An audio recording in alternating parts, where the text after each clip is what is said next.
하지 않았지만 제가 아래부터 여기까지는 이 지방자치를 바라보는 저의 관점, 철학을 다시 한번 생각하게 하는 중요한 의제로서 기존신앙의 생활이라는 의미가 부각이 되고요.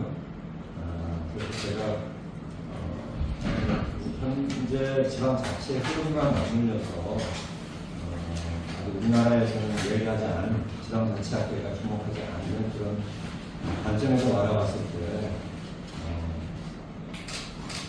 보편적인 관점에서 바라봤을 때 바로 이 대중풍랑 행정통합은 시대착오적이다라는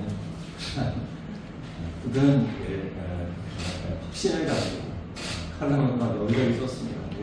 그때 칼럼을 쓰면서도 왜 이렇게 이 문제는 굉장히 중요한 문제가 될 우리 지역에서 관심을 받지 못할까 하는 그런 생각을 가지고 있었는데 아마도 요즘에는 이제 정치권에서 프로젝트 방식으로 빨리 처리를 했으면 좋겠다는 그런 의도가 깔려져 있었기 때문에 이 대전신앙 통합이라는 굉장히 대개의 문제이기 때문에 조심스럽게 접근해야 되는데 지금부터라도 저는 개인적으로 봤을 때 대전신앙 행정통합은 쉽지 않을 것이다.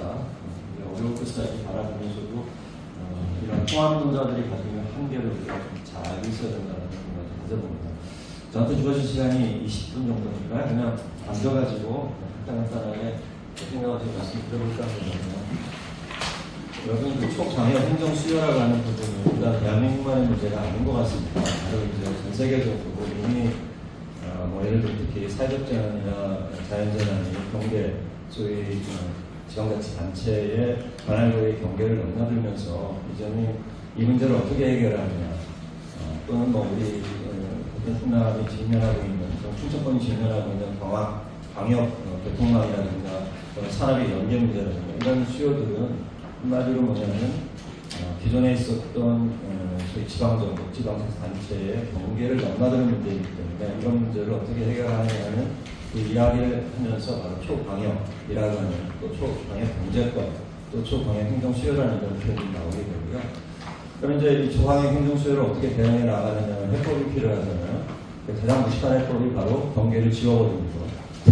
대전신앙의 행정구역의 경계를 지워버려서 합치면은 기존에 있었던 많은 문제들 해결이 되거나 동시에 초광역 행정 수요에 대한 문제를 해결할 수 있다라고 하는 이 엉뚱한 생각. 이게 저는 시대착오적이라고 생각을 하고 있고요. 결론이 뭐냐면요. 이미 제가 이유를 비롯해서 이미 연방국가가 아닌 국가들도 지방자치 또는 지방분권의 연장선상에서 의사결정이 이제 중앙정부에게 집중되어 있는 시대는 끝났다.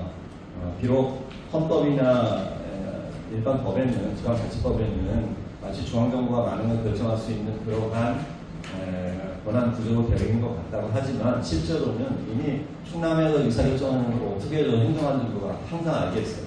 이미 의사결정 구조는 이렇게 분산되어 있기 때문에 바로 이렇게 집중된 의사결정 구조가 아닌 분산된 의사결정 구조 속에서 앞으로 현대사회 문제를 어떻게 해결해 나가느냐, 초광역 행정 문제를 포함해서 어떻게 문제를 해결해 나가느냐. 결론은 이거입니다. 자기결정권을 과거에 우리가 지방자치나 지방권의 가장 중요한 초점이 자기결정권, 많은 권한을 지방으로 내려보내서 지방이 자기 관할구역 안에서 의사결정을 내리는 책임을 지도록 이렇게 해왔다면 그것도 한 단계 더 나가야 된다. 이게 뭐냐면 지방정부들이 협력할 수 있는 영역들을 키워줘야 된다. 다양한 경우의 문제들이 나오게 되면은 지방정부들이 자기결정을 통해서 다른 지구, 대전과 충남의 광역 교통망이 필요하다면 그거에 맞춰가지고 서로 협력해서 그걸 만들어낼 수 있는 그런 결정권을 주고 또 그 결정권에 따른 재정도 쉽게 자기들이 부담할 수 있어야 되고 또 거기에 대한 책임을 질 수 있는 한마디로 현대 초광역 경제 수요를 포함하는 많은 이런 초광역 행정 수요와 더불어서 이 수많은 문제들을 해결해 나가야 되는 지방자치가 두 가지 결정권을 가지고 있어요. 그다음에 여전히 과거부터 우리가 해왔지만 잘 안 된다고는 하지만 지금 지방분권의 초점이었던 자기결정권, 셀프 모리자, 스스로 자기 안에서의 문제를 해결하기 위해서 의사결정하고 책임집니다. 더불어서 뭐냐면 협력해야 된다.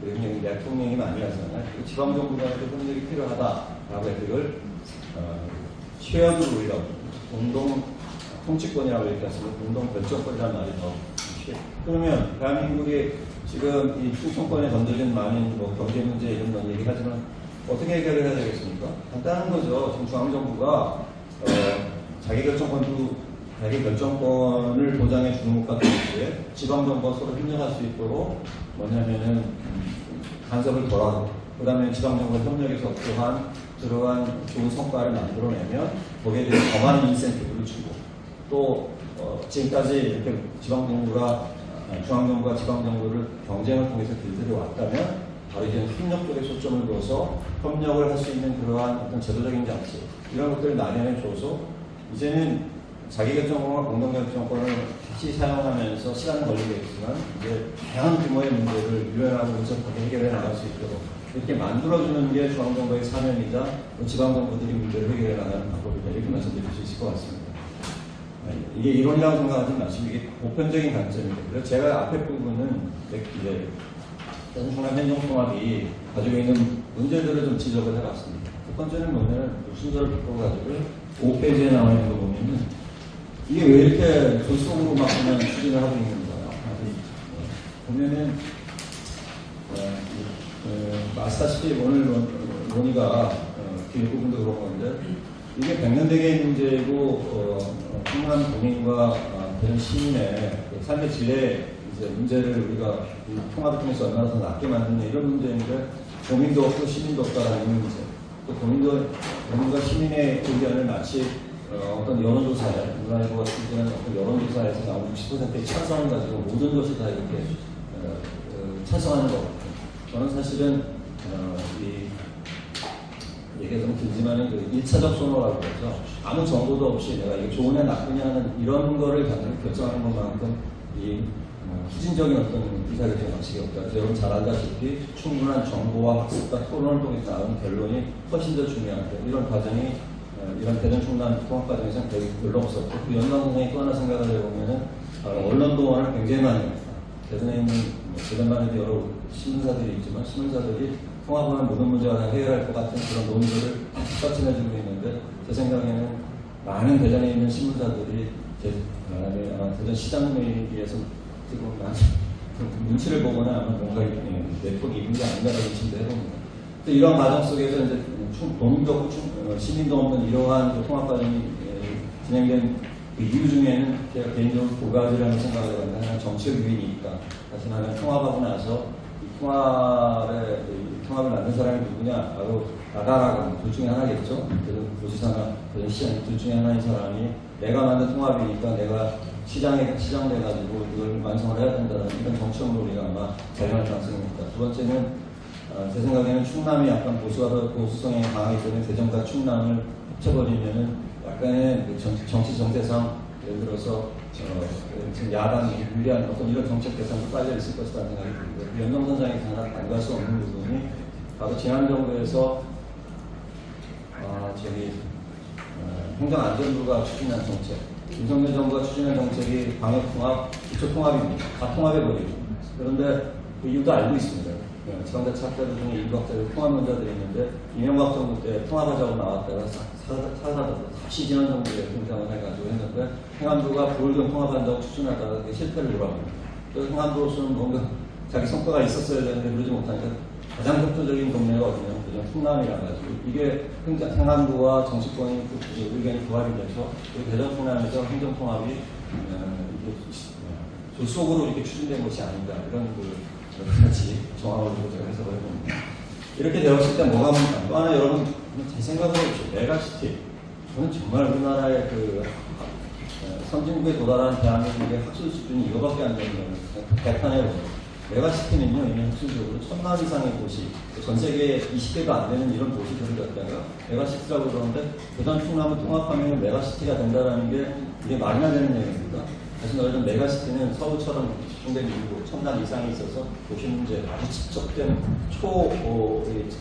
어떤 도시 문제를 해결하기 위해서 얘기하는 행정에 관한 부분을 얘기한다면 대전과 충남은 전혀 그렇지 않죠. 그래서 이미 실질적으로는 메가시티가 아니라 메가리전이라고 해서 예를 들면 여러 이제 분산된 어떤 그런 의사결정 중심지가 있는 거예요. 예를 들면 충남 같은 천안이라든가 이렇게 분산되어 있어서 각자 그걸 중심으로 어떻게 나름대로는 또 큰 도시를 중심으로 발전시키면서 이걸 다시 연결시키는 이런 고민이 있어야 되는데 그냥 대전 충남 특별시라고 해서 메가시티가 되는 것처럼 이런 것들이 다 뭐냐면 제 생각에는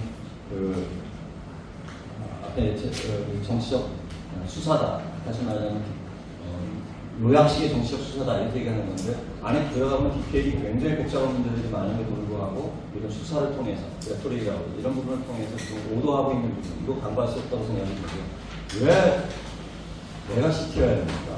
제 생각에는 수도권이 가지고 있는 엄청난 문제들이 많은데 항상 수도권에 버금가는 광역권을 만들어야 된다. 기준이 수도권이어야 되는 문제도 우리가 한번 생각을 해봐야 됩니다. 이미 선진국 같은 경우 왜 런던권이어야 되느냐, 런던이 가장 행복한 도시냐, 여러 가지 다른 지속 가능한 지표들 이런 걸 놓고 본다면 런던이 예를 들어서 영국의 북서부 쪽에 있는 그런 여러 가지 GNP나 이런 쪽에서는 낮을지 몰라도 훨씬 더 삶의 질이 다른 지표를 통해서 높은데 왜 런던권하고 비슷해져야 되느냐는 이런 문제를 이런 충청권이 과연 수도권하고 똑같아져야 되느냐 이런 문제도 한번 생각을 해봐야 된다고 생각합니다. 그 다음에 여러분 지방자치의 가장 기본 정신은 뭔가요? 기본적으로 자기결정권입니다. 자기의 여건과 수요와 또 자기 책임하에 결정을 내리고 자기 책임하에 모든 일을 해나가야 되고 그렇다면 대전 충남 너무 다릅니다. 대전은 지금 역사적으로 광역도시도 독립한 이후에 이런 성찰을 비롯한 행정도 굉장히 중요하지만 기본적으로 R&D나 또는 첨단산업과 같은 이런 부분 중심으로 돌아왔고 많은 대전 시민의 정체성은 뭐 과학도시 이런 걸 가지고 있고 충남은 이미 서해안의 해안권, 해양산업, 그 다음에 내륙의 농업, 그 다음에 뭐냐면 천안, 아산, 강진역 같은 또 산업단지 등으로 해서 굉장히 다양한 복잡한 산업 구조를 가지고 있고 수요를 가지고 있는데 그래서 또 정체성도 아마 충남의 정체성하고 상당히 20여 년 오래 달라지고 있는데 이걸 그냥 훔쳐버린다고 했었을 때 과연 그 행정통합이라고 하는 이런 효과가 그 지방자치의 기본 정신인 지방자치권을 희생할 만큼 그러한 많은 효과를 가져다 주느냐, 그 효과가 객관적이냐, 그러니까 증거 기반의 어떤 효과를 그런 거를 가지고선 이야기를 하는 전혀 그렇지 않다고 생각이 듭니다. 그러면서 예를 들면은 지방자치를 얘기하는 거죠. 분권을 잘하기 위해서는 덩치가 커져야 된다. 다시 말하자면 중앙정부의 목소리를 크게 하기 위해서 모든 중간에 덩치를 키워서 국가의 정부에 대해 중앙정부에 대해서 더 많은 보통을 끌어올 수 있다. 여러분 그렇게 생각하세요? 차라리 중앙정부 행정안전부에서는 대전 충남이 두 개로 나눠져 있는 것을 다루기가 쉽지 않습니다. 다루기가 어렵습니다. 다시 말하면 하나가 되어버리면 오히려 이건 제가 얘기하는 게 아니라 덴마크인가에서 한번 두 개 기초자치단체를 통합하고 이랬더니 자치단체 수가 줄어드니까 뭐예요? 중앙이 오히려 지방정부를 다루기가 더 쉽다라는 이런 경험적 결과가 이미 나와 있습니다. 그래서 그런 걸 감안한다면 대전 충남이 통합한다고 해가지고 중앙정부하고 대전하기 더 쉽다라는 건 가설에 불과한 것이 반대일 수도 있다 이런 부분도 좀 생각을 해봐야 될 것 같습니다. 저는 오면 생각을 해봤습니다. 다시 말하자면 제가 버스를 타고 오는데 한 2시간 걸려서 왔는데 오면서 내가 대전시 같은 경우에 대전의 문제를 가지고 여러 가지 예를 들어 주민참여단체를 폐지시켰다. 그러면은 폐지가 아니라 감시처럼 시청 앞에 가서 제가 막 으쌰으쌰하면서 저기 할 수 있는데 내가 내포까지 와가지고 그 짓을 하겠는가. 만약에 예를 내포시가 대전 중앙 특区시에 예를 들어서 여기 도청 시청이 이쪽으로 온다 그러면 무슨 양이냐 이렇게 생각해 보면 통합하면은요 어떻게 됐든 간에 도가 멀어집니다. 두 개의 정부가 있어서 시민들이 가까운 부분들이 있다 그러면은 소위 말하는 광역의 커다란 덩치 큰 정부 하나 만들어졌는데 그러면 시민으로부터 멀어지는 이런 부분들 이런 것이 뭐예요? 결과적으로는 지방자치 기본 정신에도 멀어지고 지방자치가 꼭 지방자치 단체의 원안의 문제뿐만이 아니라 바로 지방민주주의의 문제, 주민주권의 문제, 주민이 좀 더 그 지방자치 단체의 의사결정에 영향을 미칠 수 있는 그러한 그걸 하는 물리적 거리나 이런 것도 굉장히 중요하다면 바로 무슨 얘기입니까? 정부가 서로 다른 여건 속에서 두 개의 정부가 있는 것이 시민이 더 가까이서 영향을 미칠 수 있는 그런 조절하는 것 이런 것들이 간단한 문제가 아니죠. 이런 문제까지 우리가 다뤄야 되는 그런 부분이 있고 또 예를 들면 아까 말씀드렸듯이 서로 산업구조도 다르고 또 어떤 시민의 정체성도 다른데 이런 문제를 통합해가지고 우선순위를 정확히 한번 생각을 해보세요. 좀 나눠서 생각한다 이렇게 할 테지만 이 하나를 구조해서 예를 들어서 예산이 하나인데 분명히 거기서 문제가 흐려질 겁니다. 예를 들면 지금은 대전이라고 하는 도시 안에서의 여러 가지 문제 우선순위를 정해서 집중해서 문제를 받을 수 있다는 충남 나름대로의 지금 예를 들면 균형 발전이라는 이런 문제가 집중적으로 다룰 수 있는 딱 처리해가지고 그 우선순위를 어떻게 정하느냐 하는 문제부터 이제 헷갈리기 시작을 하면서 여러 가지 문제들이 발생할 것 같고요. 그 중에 저는 아주 단적으로 얘기하자면 부울경이 얘기했었을 때 왜 경남이 반대하고 이랬느냐. 이거 뭐냐면 뭐예요? 저기 예를 들면 이런 거. 완주하고 전주도 지금 통합한다고 그러는데 완주가 막 그렇게 반대하잖아요. 무슨 얘기? 전주로 모든 게 다 이렇게 소위 말하는 블랙홀처럼 쏟아질 거다라고 생각하는데 제 생각도 대전 충남 통합하면은 이렇게 저렇게 해서 아니라고 하기할지 모르지만 대전 쪽으로 아마 많은 것들이 흡수되는 이런 현상들이 벌어지면 농촌 지역이 상당히 불이익을 당할 가능성이 있다. 저는 이렇게 판단을 해요. 이게 아니라고 하더라도 이런 거에 대한 아주 깊은 견론이 있어야 돼요. 기초자치단체들도 참여해서 자기들의 수요나 이런 얘기들이 있어야 되는데 이런 과정이 다 생략이 됩니다. 그 이유는 바로 앞에 정치적 계산에 의해서 빨리 이거를 해결해야지 이게 될 거라고 하는 그런 판단이 설 수 있을 것 같습니다. 왜 그러냐면 부울경이 계속 그 얘기하다가 아무것도 안 됐는데 안 됐다고 해서 그럼 그 결과가 잘못된 거예요. 저는 오히려 결론을 내리겠습니다. 뭐냐면 아까도 말씀드렸듯이 지금 현대 초강력 행정수요에 대한 그 해법은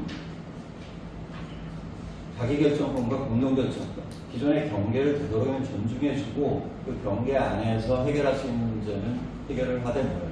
바로 다양하게 부각하고 있는 출현하는 새로운 문제들에 대해서 지방정부들이 서로 협력할 수 있도록 그 결정권을 부여하면서 동시에 해보질 않았기 때문에 그 시행착오를 격려하고 응원해주는 중앙정부의 역할, 그리고 항상 명령만 내리지 말고 이런 지방정부의 문제를 자기들이 내려와서 수평적으로 중앙정부와 지방정부와 광역정부와 기초정부와 같이 그 지역의 소강력 수요든 광역 수요든 그런 문제를 같이 해결해 나가는 이러한 새로운 어떤 해법들, 이게 이론이 아니고요. 이미 전 세계적으로 그런 책, 그래서 공동결정권, 공동재정권 또는 공동으로 굳이 왜 여러분 생각을 해보세요. 대전 충남이 필요하다면 대전 충남의 경계에 예를 들어 대전 충남을 큰 단위로 놓고 어떤 그런 사업을 펼치는 게 아니라 꼭 필요한 구역만 자기들이 경계를 그려가지고 경계 구역 안에서 두 자치단체가 협력할 수 있는 이런 프로그램들이 만들어질 수 있다는 거죠. 그럼 제가 하나 여쭤볼게요. 그나마 소위 대전 충남 통합하면서 매일 나오는 이야기, 그 이전에는 또 충남과 경기도가 얘기하면서 실리콘밸리 얘기가 나왔어요. 실리콘밸리에 광역정부가 있습니까? 실리콘밸리라는 데를 가보시면 광역정부가 실리콘밸리를 만들기 위해서 기획을 해가지고 뭐 세금 걷어가지고 그 많은 실리콘밸리에서 만드는 그 수많은 어떤 그 기업들의 어떤 수요를 맞춰왔을까요? 그렇지 않아요, 여러분. 12개의 카운티 정부의 작은 정부들이 그때 모여가지고 뭐냐면 실리콘밸리 새롭게 들어오는 산업이든 기업이든 여기에 수요를 맞춰서 기구를 하나씩 이렇게 만듭니다. 만들어가지고 그 수요를 대응해 나왔던 거죠. 최근에 했던, 그러면서 뭐냐, 정확하게 제가 본 글 중에는 만약에 실리콘밸리에 광역정부가 있었다면 지금의 실리콘밸리는 없었을 수도 있다라고 하는 그 글이 나와 있어요. 근데 그럼에도 불구하고 지금 최근에 와서는 실리콘밸리도 이게 조정지역 같은 게 좀 크니까 소위 말하는 방역적인 어떠한 그런 거버넌스 기구가 필요하지 않느냐. 좀 상시적으로 이렇게 힘들어갈 수 있는 통합 얘기가 아닙니다. 이 얘기는. 뭐예요? 좀 가격적으로 각 12개의 카운티 정부가 함께 같이 모여서 중요한 문제를 상시적으로 논의해서 뭔가를 협력적으로 해결해 나갈 수 있는 이런 제도적 장치를 통해서 이 문제를 해결하자는 거지, 무식하게 두 개의 정부를 합쳐가지고 하나의 정부를 만들어서 이 문제를 해결해 나가자. 이러한 해법은 아니라고 생각이 듭니다. 여러분, 제가 드리고 싶은 이야기는요, 제 글에 보시면 자세하게 나와 있는데요. 초방역 행정 수요. 이건 우리가 반드시 대응해 나가야 될 중요한 문제다. 그러면 어떻게 해결해 나갈 것이냐. 방법론은 잘 생각을 해봐야 됩니다.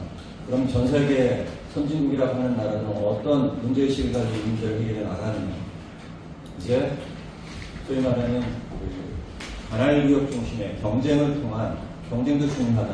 자기결정권, 자기책임, 이 지방자치 이권 정신이기 때문에 그거를 그대로 존중해주기 위해서는 많은 권한을 지방자치단체에 주는 것이 중요하다. 그런데 그것만은 더 이상 안 된다. 왜? 급변하면서 예측할 수 없는 이런 문제들의 규모가 수없이 여러 상황이 바뀌기 때문에 그렇다면 어떻게 해야 되느냐. 이제는 지방정부들 사이에 협력할 수 있는 역량을 키워줘야 된다. 그 역할을 누가 해야 되느냐. 중앙정부가 해줘야 된다. 중앙정부는 이제 더 이상 섀도우 오브 하이어라키라고 이것저것 시키는 게 아니라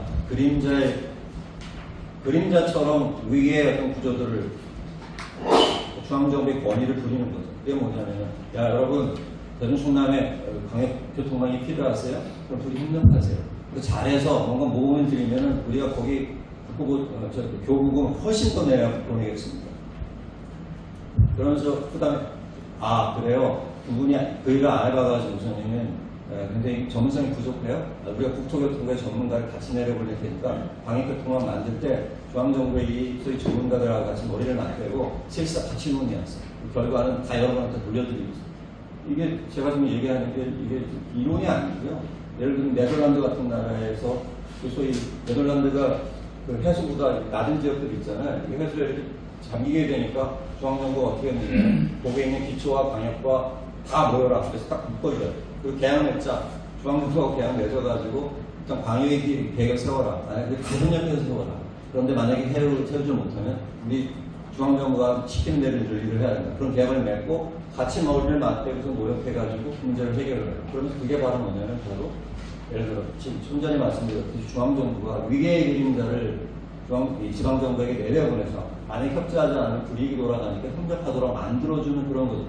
예를 들어 이거 해라 저거 해라 해서 중앙정부가 시키면은 그대로 해나가는 이게 이제 항상 보면은 광역정부든 기초정부든 중앙으로부터 돈 많이 더 많이 따오고 더 많은 권한을 뺏어오면 잘될 것 같다고 생각합니다. 더 이상 그게 아니라는 거죠. 중앙과 지방과 기초가 이제는 대등하게에서 협력하는 이러한 수직적 협력 또는 그리고 필요에 따라서는 대전과 충남이 경계를 너무 의식하지 말고 서로 수평적으로 협력하는 것 이런 거를 만들기 위해서 궤도적 장치 이런 문화를 시간을 두고 바꿔나가는 이게 앞으로 현대사회의 문제를 해결하는 해법이라는 것이 나와 있고 이건 뭐 간단합니다. 대전 충남이 지금 해야 될 일은 하나의 문제를 가지고 작게 협력해가지고 우리가 이렇게 해냈다라는 그 경험을 쌓도록 하는 거예요. 작은 승리를 거두고서 야 우리가 이렇게 하니까 되니까 중앙정부 우리를 더 많이 지원해줘. 다른 협력도 우리가 가능해. 이렇게 문제를 해결해 나가야지 정치인의 머릿속에서 하는 그 지역을 경계 하나를 싹 지어버리면 모든 문제가 해결이 된다. 정말 말도 안 되는 일이라고 생각하면서 제 발제를 마치도록 하겠습니다. 고맙습니다. 두 번째 발제는 박진용 현안 YMCA 사무총장님께서 이 추진 과정에서 민주적 절차를 공론한 과정이 생략되어 있는 것들의 문제점에 대해서 발표를 해주시겠습니다. 천안 YMCA 박진용 사무총장입니다. 곽현근 교수님께서 인사드립니다. 앞서 발제해 주신 곽현근 교수님께서 주신 발제문을 사실은 제가 이제 제 발제문을 쓰기 전에 먼저 읽어봤어요. 그래서 내가 무슨 말을 해야 되지? 워낙 좀 일목요연하게 쟁점들을 다 짚어주셔서 아마 저는 그 내용을 보면 사실 발제라기보다는 토론에 가까울 것 같은데요. 실제로 이렇게 시민단체 입장에서 그리고 또 지금 추진되는 경과들을 이렇게 쭉 살펴보면서 느꼈던 문제의식들을 중심으로 좀 정리를 해보려고 합니다.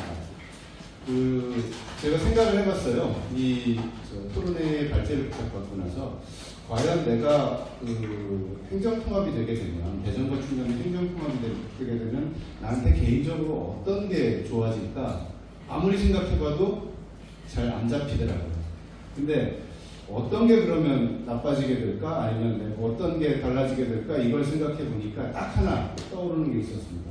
기자회견은 대전 가서 해야 돼요. 그러니까 이전에 2000년대 중반까지 충남도청이 내포로 오기 전에 어떤 희한한 일이 있었냐면요. 충남 시민사회단체 연대회의가 기자회견을 대전에 가서 해야 했습니다. 그때 도청이 대전에 있어서. 그래서 기자회견을 하려고 그러면 충남도에 있는 단체들한테 같이 가자고 얘기를 하는 게 아니라 대전에 있는 시민단체들에 전화를 해서 기자회견장에 좀 나와달라고 하는 묻지 못할 일이 있었거든요. 근데 그런 일이 또 반복되지 않을까? 아마도 그럴 것 같습니다. 근데 과연 이 지금 대전과 충남이 추진하고 있는 행정통합에 관련해서 이 주권자인 그리고 정말 이 영향을 엄청난 영향을 받게 되는 주민들 시민들이 이런 것들을 과연 깊이 생각을 해보실 기회가 있었을까? 그리고 그럴 만한 시간과 그다음에 그럴 만한 정보들이 제공됐나? 이 부분이 문제의식의 핵심이 아닌가 생각을 합니다. 시간을 좀 줄여보기 위해서 간단하게 제가 드린 발제문 중심으로 말씀을 드리겠습니다. 충청권 행정체계 개편과 관련한 논의들을 사실은 다 정리하지는 못했지만 제가 기사 검색이나 이걸 통해서 보면 89년에 충남과 대전이 분리가 되고 나서 2015년에 이미 대전, 충남, 충북, 세종을 해서 상생협력기획단이라는 게 출범이 됩니다. 이미 한국 사회의 수도권 집중과 그 다음에 지방소멸 문제는 굉장히 오래전부터 이야기가 되고 문제의식이 제기되기 때문에 그런 문제에 대한 해법의 하나로 이러한 그 행정 구역의 어떤 통합 그리고 그걸 통해서 어떤 시너지를 내는 방안들은 계속 논의가 되었었고요. 그다음에 2020년에는 지금 이제 그 교수님께서도 말씀하셨던 메가시티, 충청광역연합 이거에 대한 논의들이 아마 언론을 통해서 처음으로 나왔던 것 같습니다. 충청권 광역생활경제권 추진에 대해서 4개 광역지자체가 합의를 했고요. 그 다음에 이걸 통해서 2024년 12월 28일 비상계엄 내란 정국의 충청권 특별지방자치단체인 충청광역연합이 전국 최초로 출범을 하게 됩니다. 근데 이게 굉장히 희한한 거는 그 바로 직전에 대전 충남은 독자적으로 다시 충청광역연합이라는 걸 출범시키면서도 우리는 행정통합을 하겠다고 단체장이 발표를 하게 됩니다.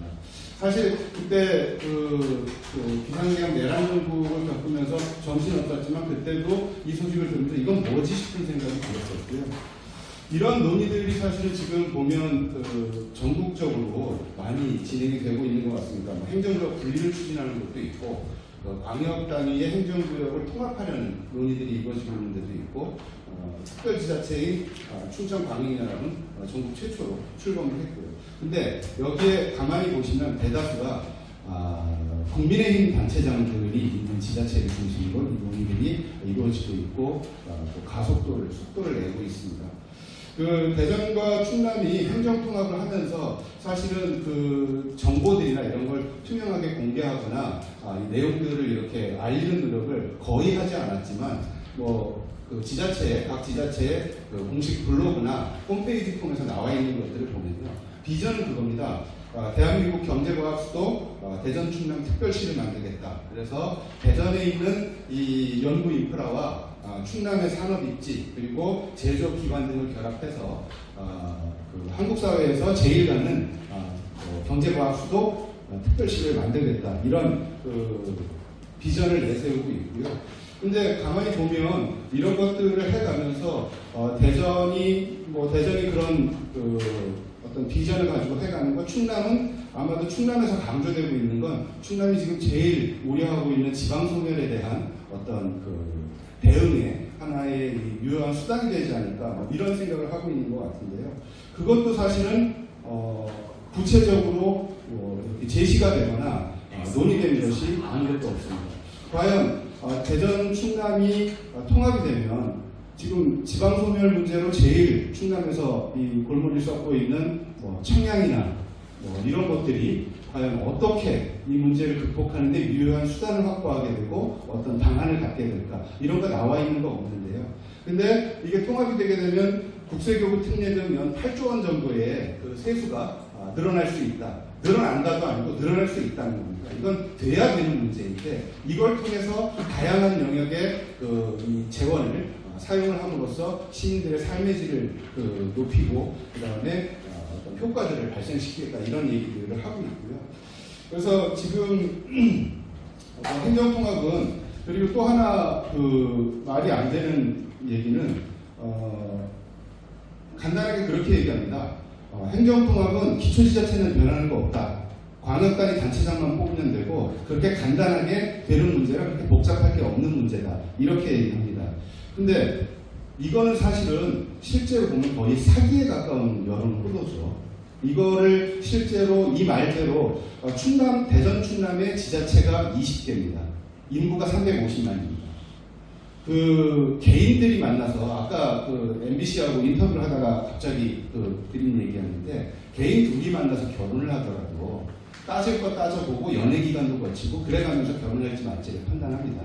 근데 지금 대전과 충남이 추진하고 있는 행정통합 절차는 우선 결혼식부터 올리자는 얘기입니다. 한마디로.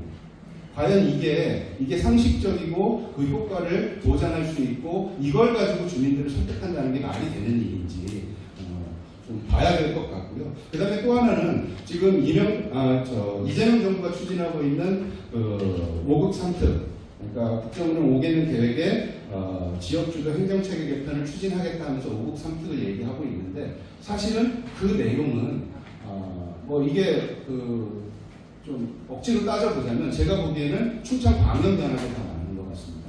행정통합을 우선 가져가지 않고 그 다음에 협력해서 할 수 있는 것들 해본 다음에 필요하다면 행정통합으로 가자는 절차인데 지금 대전 충남의 행정통합이 5극 3특 국정 정책과도 궤를 같이 하고 있어서 이때 탄력을 받고 추진해야 된다고 하면서 속도를 내고 있습니다. 이것도 역시 여론으로 말이 안 되는 것 같고요. 그 다음에 특별법을 지금 제정해서 그 초안을 만들고 그거를 의회에서 의견 청취를 들어서 지금 국회에 제출하는 단계에 있는 것으로 알고 있는데요. 특별법에도 296개 조항 중에 250개 조항 정도가 특례 조항이라고 한답니다.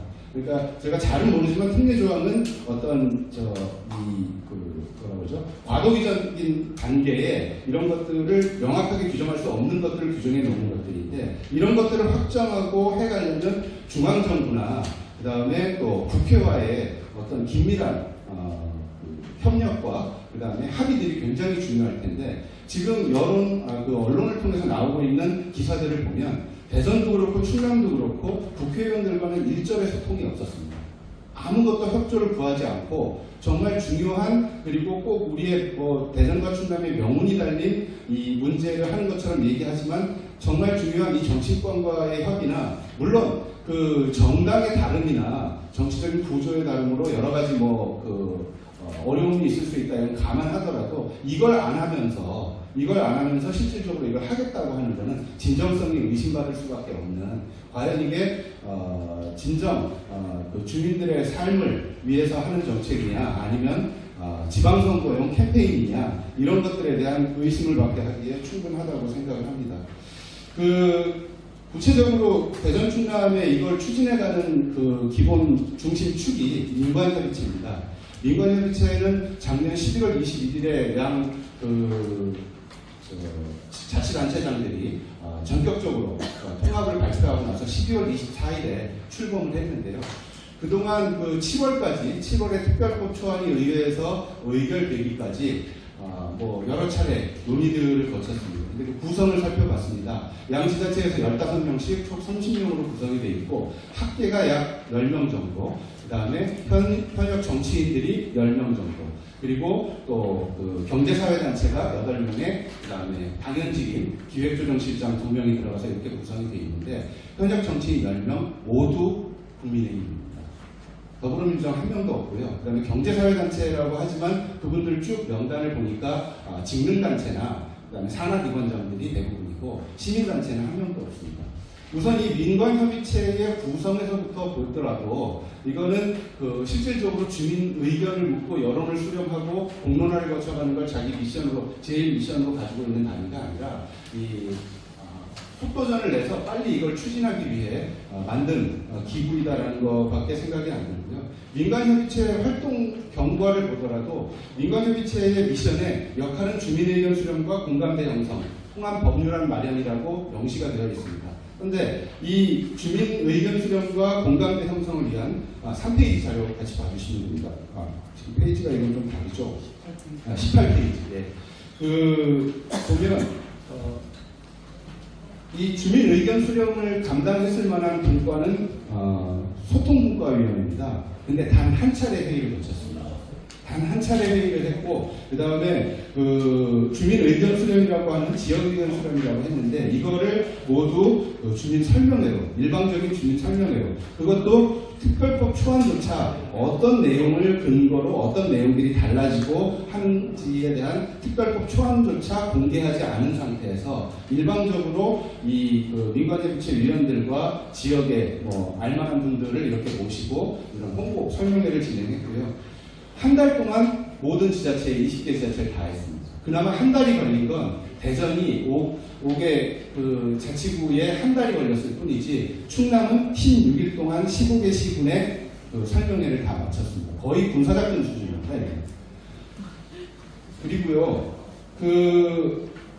지금 몇 가지는 또 이제 저희가 다음 페이지에 좀 나와 있는데 사실은 정보나 이런 게 없어서 저희 사무처장님이 행정정보 공개 청구를 해서 자료들을 얻어야만 그 자료들을 볼 수가 있었습니다.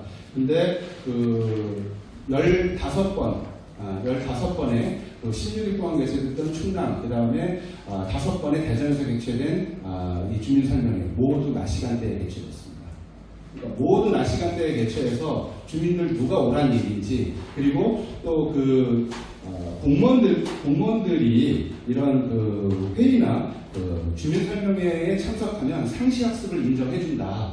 그렇게 된 공문들이 매번 이 회의가 개최될 때마다 내려간 공문 목록에 나와 있었고요. 이거는 사실은 이렇게 급하게 그 다음에 또 주민들이 오기 힘든 구조와 조건을 만들어 놓고 하면서 공무원들 동원해서 그 채용대 아닌가, 충분히 그 내용적으로도 의심이 되었고요.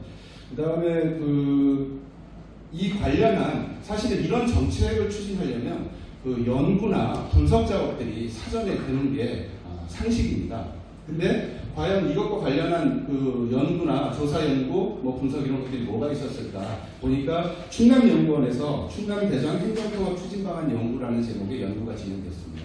근데 이게 저희가 정보공개 청구를 해야 24년 8월에 진행이 됐다고 하는데요. 저희가 정보공개 청구를 해야 이 자료를 받을 수 있었고, 어디도 공개된 자료는 아니었고, 그 다음에 1차로 그 자료를 받았는데 결론도 빼고, 그 다음에 연구자 명단도 빼고, 그 다음에 그 연구 문서에 번호조차 없는 상태로 왔고, 다시 2차로 그 연구자들의 명단과 결론 보강된 문서가 다시 와서 받기는 했는데, 거기에도 보면 가장 중요하게 되어 있는 건 주민들 의견 수렴 절차다. 이 문제는 주민들이 판단하고 주민들의 의견 수렴 절차를 굉장히 강조해서 이 정책을 추진해야 된다. 결론 부분에 정책 대응 부분에 그렇게 나와 있습니다. 하지만 그런 연구의 결과나 의견들은 과연 이 추진 과정에 어디에 반영이 됐는지 찾을 수가 없었고요. 지금 뒤에 보시면 제가 뭐 겹치는 얘기나 이것들은 좀 빼고 그렇게 말씀을 드리겠습니다. 그러니까 아까 이런 민주적 공론화나 주민들의 참여, 의견 수렴 절차가 없이 진행되는 게 지방자치의 원래 의미나 취지, 그리고 시대의 흐름과도 역행한다, 이런 말씀을 해주셔서 실제로 과연 그럼 이런 유사한 예가 어디에 있었을까 한번 찾아봤는데, 어찌됐든 광역단위 행정기구의 행정체제의 통합은 아직 선례가 없었던 것이라 사실은 이제 기초단위 걸 찾아봤습니다.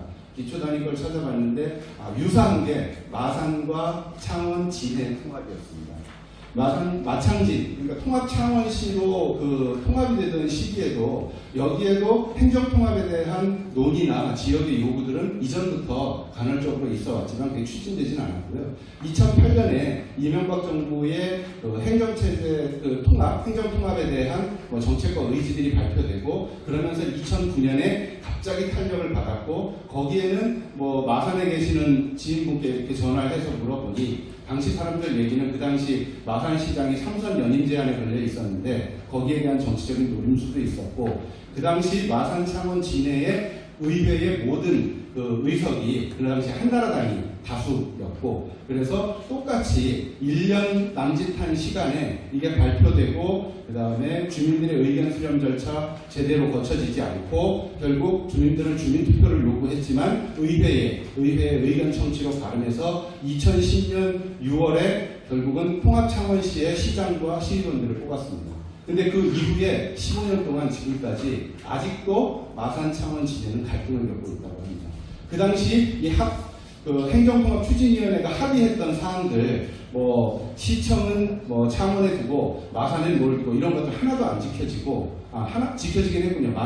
창원에 그게 있었으니까 지역마다 경제적인 어떤 혜택을 볼 수 있으리라 했지만 결국은 가장 경제적으로 중심지였던 창원으로 모든 경제적인 요소들이 쏠리고 빨려 들어가는 블랙홀처럼 그런 현상이 있었고, 세 도시의 어떤 정체성의 통합 이런 거는 지금 생각할 수도 없고, 아직도 우리는 창원, 우리는 마산, 우리는 진해 이렇게 지내고 있다고 하고요. 오히려 그 갈등과 이런 것들을 해소하기 위해서 사회적 비용들이 계속 들고 있고, 지금 다시 분리를 하자는 주장들이 나오고 있다고 합니다.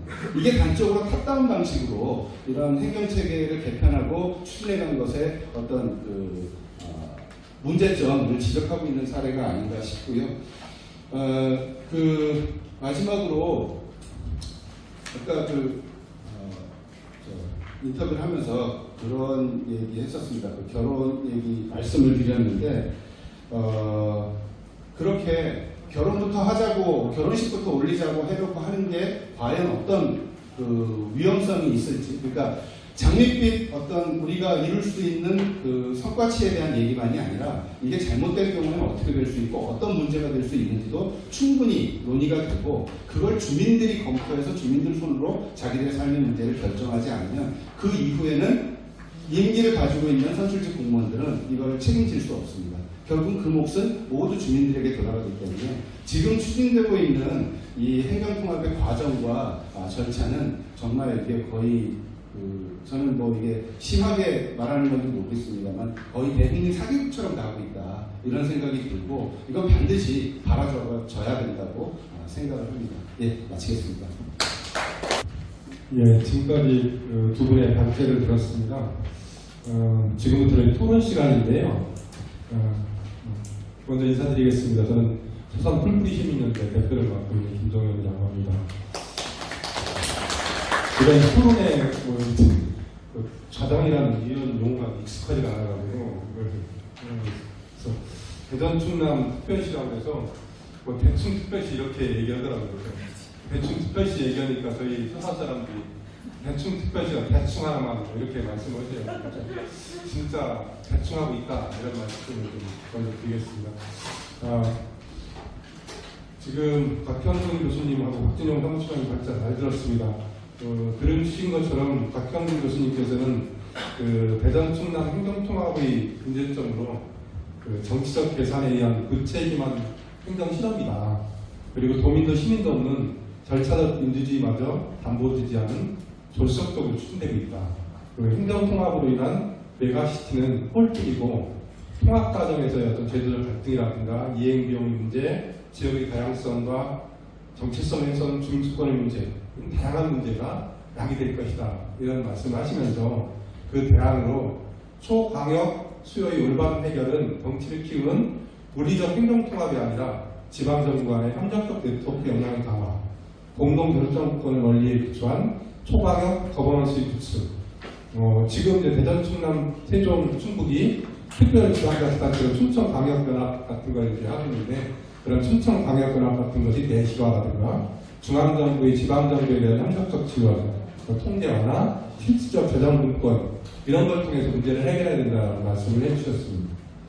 물론 이제 박진영 사무총장께서는 이제 그 절차적 문제를 많이 말씀해 주신 것 같아요.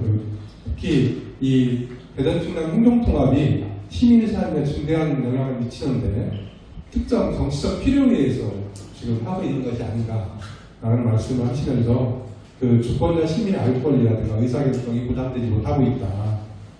그렇기 때문에 이건 진짜 문제가 크다라는 말씀을 해주셨고, 마지막으로 통합 창원시 사례를 들어서 정치적 고려에 의한 행정통합은 15년이 지난 지금까지도 이런 많은 문제점을 야기하고 있다는 말씀을 해주셨습니다. 그럼 지금부터 구정 토론자 세 분의 말씀을 듣겠는데요. 각 이제 분야별로 이렇게 말씀을 듣도록 하겠습니다. 먼저 첫 번째 토론자로 하승수 공익법률센터 논본 대표께서 대전 충남통합은 민주주의에 반하고 지역에 도움이 되지 않는다. 읍면 자치를 강화하고 각 시군의 특성을 가진 지역 활성화 계획이 필요하다라는 주제로 말씀을 해주시겠습니다. 네, 소개받은 그 하승수 변호사입니다. 저는 이제 충남 홍성군 홍동면에 살고 있습니다. 그러니까 충남 도민이고요. 그리고 이제 주로 농촌 지역의 여러 양개발이나 환경오염 문제, 이런 문제를 고통받는 주민들을 지원하는 단체가 공익법률센터 농본이라는 단체인데 농본 대표를 맡고 있습니다.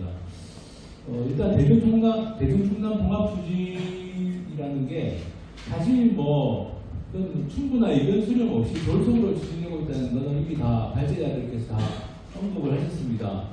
뭐 도대체 이게 왜 추진하는지도 모르고, 사실은 많은 도민들은 이런 게 추진되는지도 여전히 모르고 있습니다. 우리 시군별로 돌아다니면서 설명을 한번 한다고 이걸 알 수 있는 게 아니지 않습니까? 농촌 같은 경우는 면이나 아니면 마을 단위에서까지 뭐 이런 논의가 좀 돼야지 알 수 있는 건데, 전혀 그런 거 없이 그냥 뭐 시군 돌아다니면서 한 번씩 설명했다고 해서 이게 뭐 주민의 의견을 수렴했다라고 할 수도 없고, 지금의 뭐 도의회가 그러면 제대로 주민들하고 밀착해서 이런 걸 설명해서 뭐 주민들 의견을 수렴해서 동의했다라고 볼 수도 없고, 그래서 그야말로 이제 이 광역지방자치단체 간의 통합이라는 건 일종의 일종의 국가 간의 통합에 준할 정도로 사실은 굉장히 중요한 문제죠. 지역 입장에서는 이 말의 행정통합이 사실은 지방자치단체는 하나의 법인격이 있는 주체이기 때문에 그 법인격 있는 주체들 간의 통합이라는 건 그야말로 중차대한 문제인데 이런 중차대한 문제를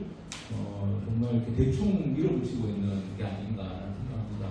대충이라는 단어 쓰지 말라고 대전시에서 그렇다는데 아니 대전 충남을 뿌리면 대충이라는 말이 나올 수밖에 없으니까 그러면 그럴수록 더 대충하면 안 되는데 진짜 대충하고 있으니까 그런 말이 나올 수밖에 없는 것 같고요. 사실 제가 이제 우려스러운 거는 사실은 대전시나 충남도가 지금 이런 일을 하고 있어야 되냐 이거죠. 매우 심각한 행정력 낭비, 예산 낭비입니다. 여기에 들어가고 있는 돈들, 여기에 들어가는 행정력들 다 낭비되고 있는 거고 사실 그에 대해서는 김태형 지사나 이장호 시장이 나중에 책임을 져야 될 문제다. 정치적 책임을 져야 될 문제다. 이런 문제를 말씀드리고 싶습니다. 그리고 통합이 왜 잘못된 것인지에 대해서는 앞서 박혜민 교수님하고 박진영 총장님 잘 설명하셨는데 사실은 이 대전과 충남은 기본적으로 지역적인 정체성이 다릅니다. 대전은 하나의 좀 대도시, 이쪽에 통합성이 강한 대도시고 연구과학이라든지 이런 나름대로 정체성을 가지고 있다면 충남 같은 경우는 광범위한 농어촌 지역이 있는 도지역입니다. 전혀 지역의 정체성이 다르고 그리고 이런 정체성이 전혀 다른 지역을 통합했을 때 나타날 수 있는 긍정적인 효과는 없습니다. 사실은 없다는 게 많은 경험입니다. 우리나라에 잠깐 만창진 통합 이야기 하셨지만 사실 제주도 같은 경우는 좀 형태는 다르지만 제주도의 그 4개 기초지방자치단체를 다 합쳤습니다. 제주시, 서귀포시, 남대주군, 북제주군 다 합치고 제주도청 하나로 통합을 했거든요. 일종의 기초광역간 통합을 했죠. 근데 기초광역간 통합을 했더니 어떤 문제가 나타나냐? 모든 권력이 도청으로 쏠리면서 아까 박진영 총장이 말씀하신 것처럼 예전에는 서귀포시청 앞에서 기자회견을 하면 해결되는 문제가 도청에 집회를 해도 해결이 안 됩니다. 그만큼 이렇게 주민들하고 권력 간에 지방 권력 간의 거리가 멀어지면서 굉장히 많은 문제들이 발생해서 지금 제주도 같은 경우는 지금 제주도지사 공약이 기초지방자치단체 부활 예전으로 돌아가겠다는 게 지금 공약입니다. 근데 그걸 2개로 돌아갔냐 3개로 돌아갔냐 그것 때문에 지금 논란이 되고 있는데 어쨌든 우리나라에서 이렇게 졸속적인 이런 자치 계층이나 자치단체 간 통합이라는 게 여러 가지 문제를 낳고 특히 이제 지역 간의 정체성이 다른데도 불구하고 이렇게 무리하게 통합하면은 긍정적인 효과는 없고 오히려 굉장히 부정적인 효과들만 나타날 수 있다. 더구나 충남도청이 사실 내포 신도시로 옮겨온 지 얼마 안 되지 않습니까? 사실 굉장히 기형적인 형태였죠. 도청이 대전광역시, 도청이 다른 지방자치단체에 있었다는 건 굉장히 기형적인 형태였는데 어쨌든 충남도청이 내포 신도시로 옮겨왔습니다. 근데 그 옮겨와서 12년 됐는데 이걸 다시 대전이랑 통합한다. 이거 자체가 사실은 말이 안 되는 얘기가 아닌가 싶습니다. 그리고 외국의 사례를 보더라도 이 도시화된 지역하고 도시화되지 않은 지역이, 그러니까 도시화가 덜 된 지역이 통합을 하면 도시화된 지역으로 쏠림 현상이 나타난다는 게 일본에서는 많은 경험이 있습니다. 일본은 광역단체장, 광역지방자치단체 간의 통합은 없지만 기초지방자치단체의 시정촌 통합은 굉장히 많이 했습니다. 일본 중앙정부가 밀어붙여가지고. 근데 그렇게 기초지방자치단체끼리도 통합을 하면은 결국에는 더 도시화된 지역, 상대적으로 도시화가 더 많이 진행된 지역으로 다 쏠리는 현상이 나고요. 주변부는 다 소외되고 공동화되는 현상들이 나타납니다. 그리고 무슨 국세를 더 받아와가지고 어떻게 하겠다 그런 이야기인데 그건 사실 아무도 장담할 수 없는 거죠. 국가 예산이라는 거 어떻게 충청남도나 대전시 시장 마음대로 그걸 자주유지할 수 있습니까? 근데 명확한 건 뭐냐? 중심부에 더 많은 재정 투자, 공공재정 투자가 이루어진다는 게 일본의 연구 결과입니다. 그러니까 주변부 지역, 농어촌 지역일수록 공공 투자가 약해진다. 왜냐하면은 합쳐졌으니까. 그러면 인구가 더 많고 표가 더 많은 지역으로 투자가 더 쏠리는 거죠. 공공의 투자, 지방자치단체 재정 투자가 더 쏠리는 거죠.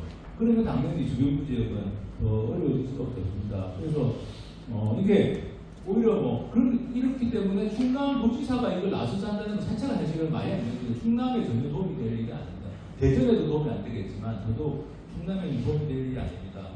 그리고 수도권 일극 집중에 대응해야 된다 이런 이야기를 하는데 지금 충남도지사가 이런 사실은 설득력도 없는 행정통합을 추진할 일이 아니라 정말 수도권 일극 집중 문제를 정말 걱정한다면 지금 충남 곳곳에서 초보화 공동선이 추진되고 있는데 사실 이런 문제에 대해서 왜 도지사가 중앙정부에 대해서 목소리를 못 내는지, 이게 왜냐하면 경기도 용인으로 결국 가는 송전선들인데, 경기도 용인으로 가는 이 송전선 때문에 지금 충남에 제가 파악해보니까 4개의 30당원 5,000V 송전선이 충남을 관통해야 됩니다. 충남은 그야말로 경과 지역입니다. 출발은 이제 호남에서 출발해가지고 경기도 용인으로 전기를 보내야 되니까, 아니면 평택으로. 그러니까 평택과 용인에, 평택은 이미 반도체 공장들이 있죠. 그것 때문에 당진에서 지금 이미 송전선이 보도를 하고 있습니다. 평택에 보도를 하고 있는데 용인으로도 쪼가는 거죠. 그러니까 제가 지금 파악한 것만 34만 5,000V 송전선은 여러 가닥이고, 변전소도 여러 개 지어야 됩니다. 개폐소라고, 변전소는 아니지만 개폐소랑 또 여러 개 지어야 되고, 제가 며칠 전에도 저기 천안에 동변 지나오는데 동변에 대규모 변전소가 필요하다. 그게 뭐 아마 북천안 변전소라고 하는 것 같은데, 충남 지역 곳곳에 지금 변전소하고 송전선이 추진되고 있는데, 이게 다 뭐냐면 경기도를 전기 보내기 위해서 하는 거거든요. 그럼 수도권 1급 집중이 정말 문제라면 충남도지사가 이런 거 못하게 막는 걸 해야 될 건데, 지금 엉뚱한 일을 하고 있다는 생각을 좀 하게 됩니다.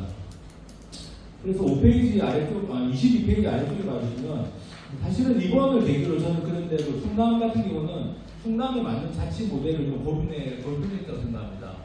통합은 당연히 저는 막아야 되지만, 통합을 막는 것만으로는 부족하다. 이런 일이 발생한 것도 사실은 충남 내부의 민주주의가 뭔가 좀 제대로 작동하지 아닌가라는 생각하는데, 첫 번째는 어쨌든 충남이 여전히 이 충남도 자체가 좀 조례나 예산이나 각종 계획이나 이런 걸 할 때, 이런 중요한 의사결정을 할 때 주민 참여가 잘 보장이 안 되고 하향식으로 모든 게 다 결정되는, 이번에 대표적이라고 생각합니다. 도지사가 결정해서 이게 뭐 하향식으로 시군으로 내려보내고 이런 게 아니라, 사실은 충남이 제대로 민주주의를 하려면 읍면동에서 출발해가지고 시군으로 의견이 수렴되고 그게 도로에서 취합되는 그런 상향식 의사결정 구조를 저는 충남도가 마련할 필요가 있다. 그리고 그걸 당연히 지방의회가 지금처럼 도지사 들러리를 쓸 게 아니라, 도지사 또 도청이 그렇게 하도록 지방의회도 역할을 좀 해야 될 거라고 생각합니다.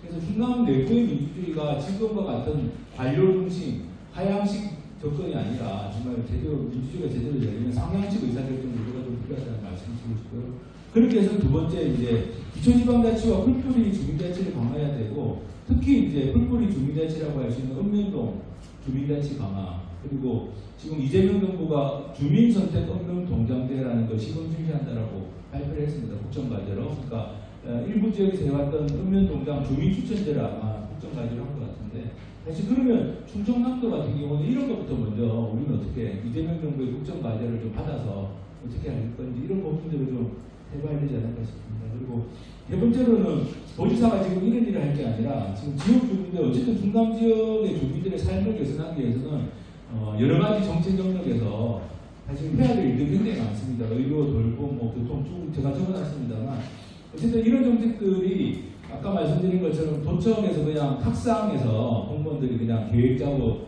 뭐 용역업체적 용역 떠가지고 계획 짜고 이런 식이 아니라, 정말 제대로 된 민주주의를 통해 가지고 좀 상향식으로 도민들의 삶의 질을 좀 높일 수 있는 쪽으로 환경에도 집중해야 되는데, 지금 도지사가 엉뚱한 일을 하고 있다는 말씀을 좀 드리고 싶고, 어쨌든 이번에 통합은 당연히 민주화돼야 되겠지만, 충남 내부의 민주주의를 어떻게 강화해 나갈 것인가, 그것을 위해서 우리가 어떤 조례와 또 예산은 어떻게 하고, 계획은 어떻게 하고, 조례는 어떻게 하고, 이런 부분들도 필요하고, 또 이재명 정부의 국정과제하고 발맞춰 가지고 좀 풀뿌리 주민자치부터 강화할 수 있는 방법들을 좀 찾아나갔으면 좋겠습니다.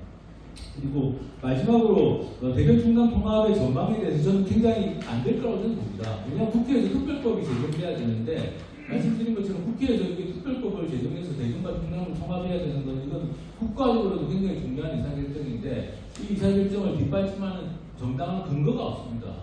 왜 대전과 충남이 통합을 해야 됩니까? 기꺼이 이제 지금 충청광역연합이라는 것도 출범한 지가 얼마 안 됐는데, 그러니까 충남도청 옮겨올 지가 12년이고, 충청광역연합이 출범한 지도 얼마 되지도 않았는데 무슨 대전 충남을 통합한다는 것인가?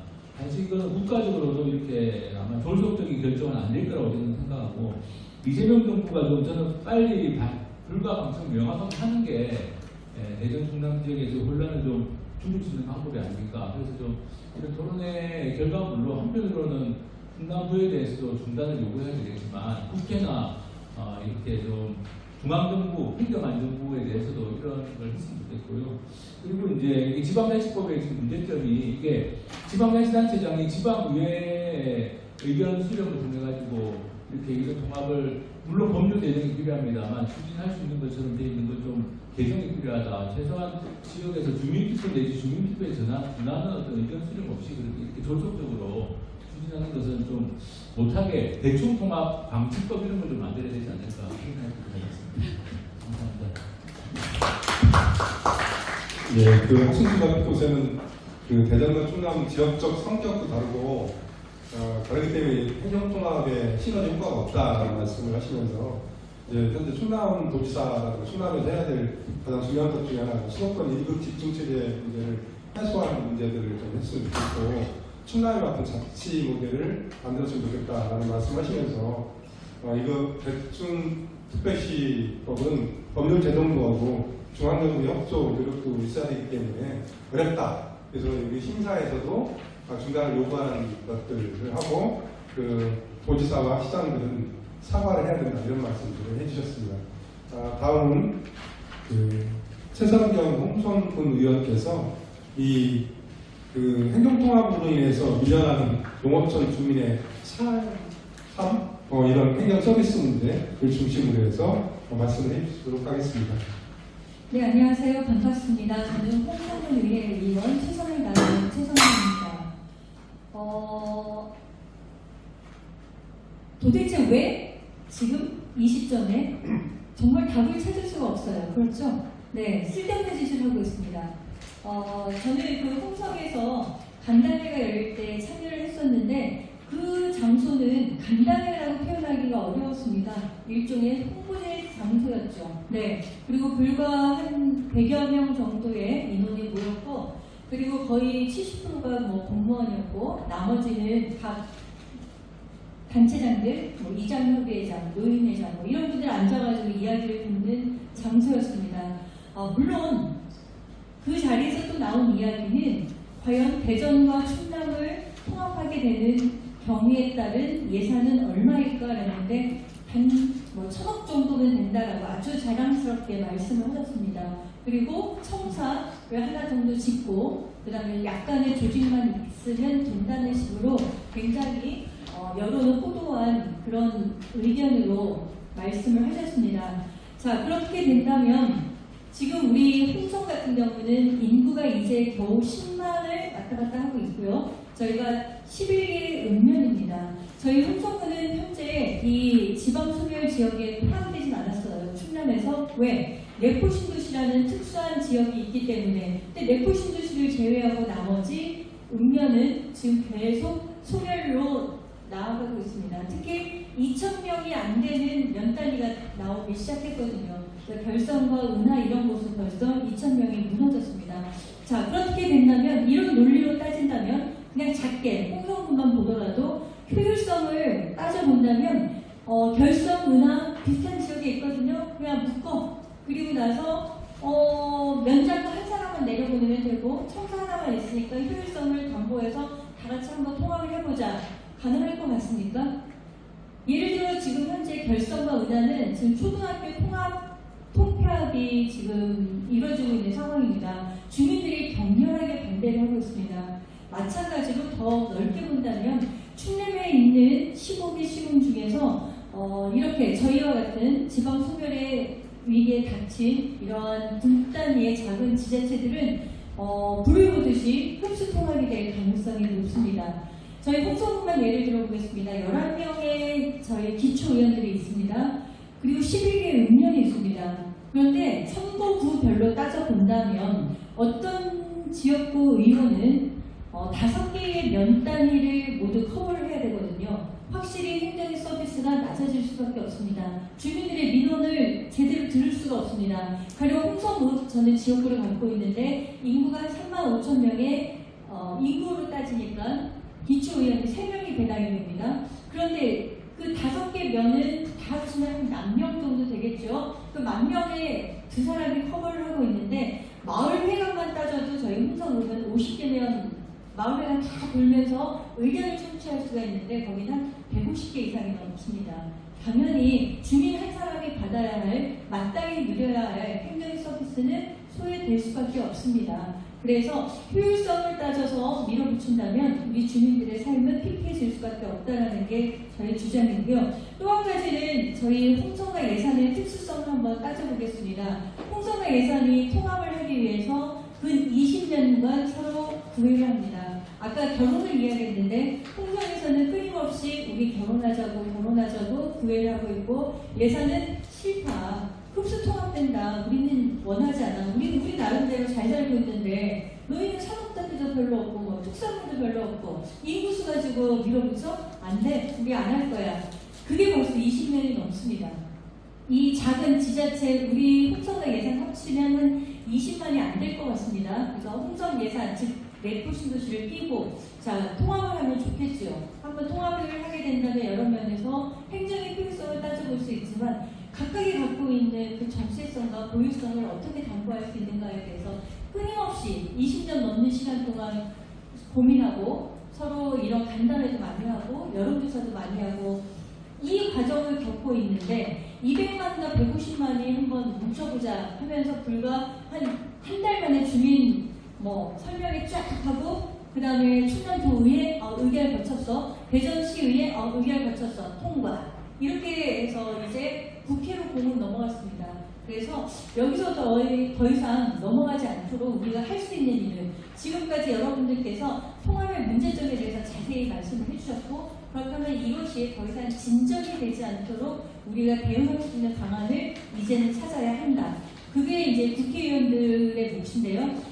솔직히 말하면 충남과 대전의 국회의원은 민주당 의원들이 많습니다. 그렇기 때문에 제가 보기에는 충분히 통과가 안 되고 부결되고 기각될 확률이 높다고 생각되지만 여기서 우리가 그냥 잘 될 거야 이렇게 낙관적으로 생각하지 말고 우리 시민들의 목소리를 담아서 관련되어 있는 국회의원들을 찾아가고 이 통합은 문제가 있다는 것을 끊임없이 이야기하고 지역에 돌면서 지역 주민들에게 다시 한번 이에 대한 위험성을 홍보를 해야 되는 것들이 앞으로 우리 시민사회, 우리 지역의 주민들이 해야 될 역할이라고 생각하고요. 또 한 가지는 우리 기초의원들조차도 이 행정 통합에 대해서 전혀 관심도 없고 알고 있지도 못합니다.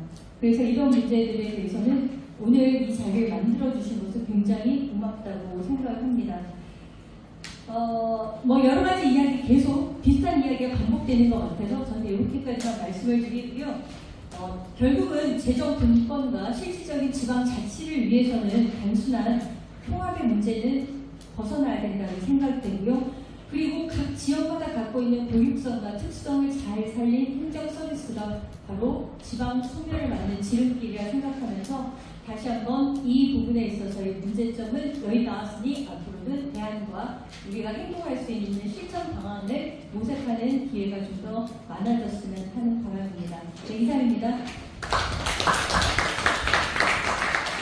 네, 최선경 의원께서는 충남은 현재 15개 시군 가운데 9개 시군이 인구 감소 지역이라고 합니다. 그래서 지금 충남 농어촌 지역에서는 행정 서비스가 굉장히 취약하다라는 의견 조사도 나왔다고 해요. 그런데 이제 만약 대전이라는 대도시와 충남이 통합됐을 경우에는 충남 농어촌의 행정 서비스는 더 심각한 소외와 불평등을 심화시킬 것이다 이런 말씀하시면서 이제 우리가 국회와 시민의 설득 이런 작업들을 했으면 좋겠다는 말씀을 주셨습니다.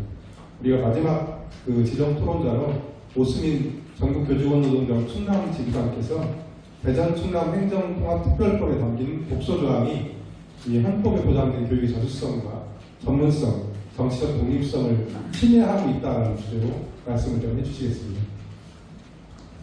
네, 저는 교육 자치의 특례 부분에 있어서 문제점을 좀 말씀드리도록 하겠습니다. 사실 저는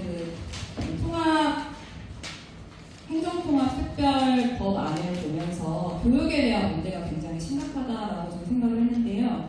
그 중에서 첫 번째로는 시도교육감 선거에 대한 부분입니다. 지금 현재 모든 시도교육감을 주민들이 직접 투표를 통해서 선출을 하고 있습니다. 그런데 이 특별법 안에는 이 특별시의 교육감을 다른 방식으로 선출할 수 있다라고 명시를 하고 있는데요. 이 다른 방식이라 함은 시장과 교육감의 러닝메이트제 혹은 간선제 등 여러 가지 방안 중에 하나를 논의한 것 같습니다. 그런데 지금 이제 지방교육자치법에서는 정당에서 교육감 선거에 관여하는 행위를 할 수 없고 혹은 정당이 그 교육감 후보를 지지하거나 공천할 수 없다라고 되어 있습니다. 왜냐하면 교육 자치를 좀 보장하기 위함이라고 생각이 드는데요.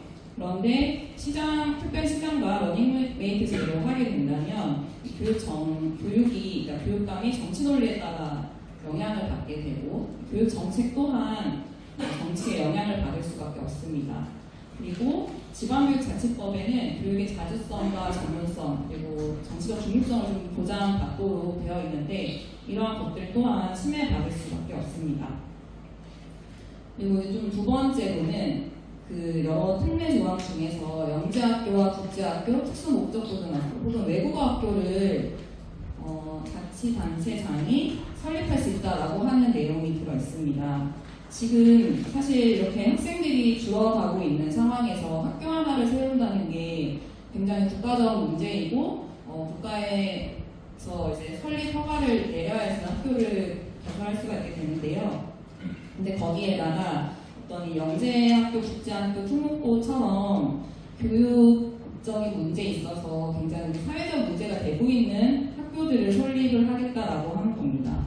지금 국제학교가 뭐 송도나 제주도 같은 지역에 운영이 되고 있는데 통상적인 학비가 4천에서 6천만 원 정도 되고 거기에 들어가기 위한 학생들은 이제 사교육으로 굉장히 많은 돈을 쓰고 있죠. 그래서 1년에 거의 1억 이상 그 학생들을 자녀를 키우기 위해서는 많은 돈이 들어가게 되는데 그러면 이러한 학교들이 생기게 되면 부모의 경제적인 형편에 따라서 아이들에게 교육의 접근성이 달라지게 되고 이것은 학교 간의 서열화를 부추길 뿐만 아니라 이 교육의 불평등이 심화될 수밖에 없습니다.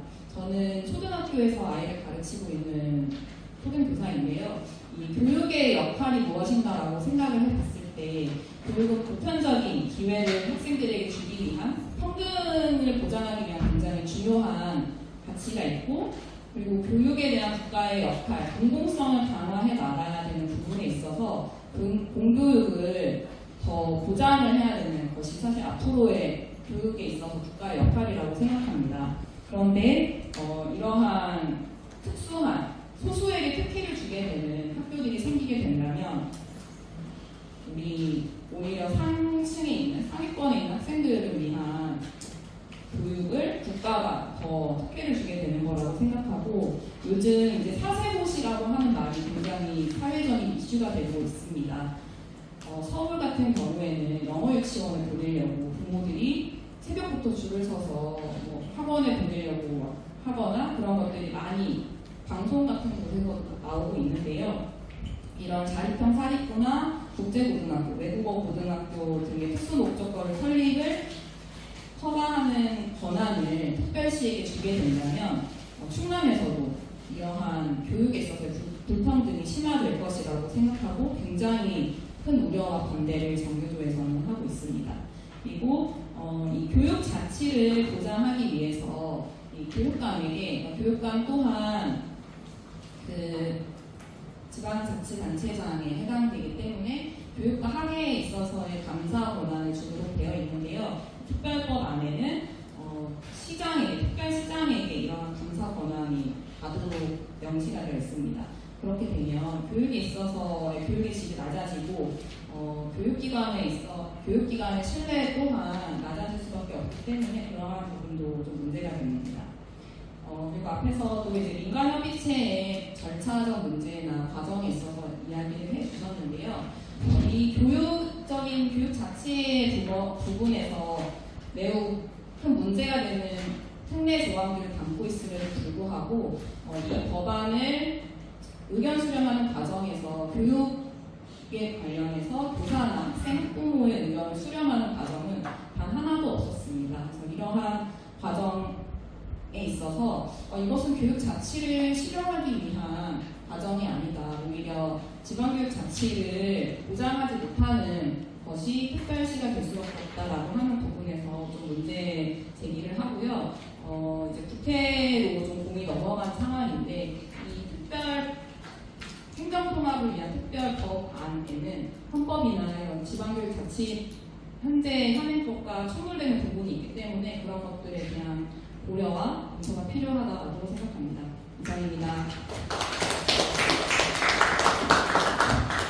예, 오승민 부장께서는 특별법에 있는 교육감 선출 방식 변경이라든가 각종 학교 설립의 특례 조항, 교육감의 감사 권한의 무력화 등 이것들이 교육 자치와 교육 불평등을 심화시킬 것이라는 것을 분명하게 말씀하시면서 또한 이 특별법이라는 행정통합 과정에서 교육계 의견 수렴이 전무했다는 것을 또한 지적하고 있는 것 같습니다.